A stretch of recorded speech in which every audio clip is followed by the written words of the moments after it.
बघ ना तू असं कसं काय केलं? तुझं लक्ष कुठं होतं? आणि पहिली गोष्ट, आणि हे बघ ना मयुरी, आता कसं आहे, हे बाई मास्क लावून आलाय, कॅप घातली. लक्ष होतं सर त्याच्यावर माझं.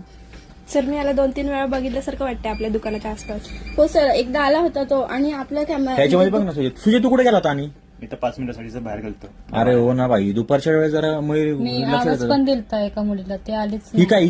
काय कुठे काय करत होती? आणि ते म्हणजे मी शेजारच्या डिपार्टमेंटला आहे, कस्टमर हा करतो. Bye bye bye bye purse कडे बघ बघ बघ. सगळं लक्ष त्याचा पर्स कडेच आहे.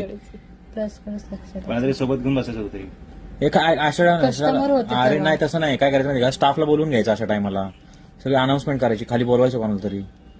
त्याला कोणी बघितलं का वाटतं का चष्मा असं घातलेला कस्टमर परवा कोणी? दिवशी आला होता शर्ट ना. घ्यायला हा शर्ट घ्यायला आला होता. सेम, पण असं कन्फर्म सांगू शकत नाही ना आता असे चष्मे घालून किती दिवस येतात दुकानामध्ये? परवा दिवशी पण आलता तो. 2 दिवस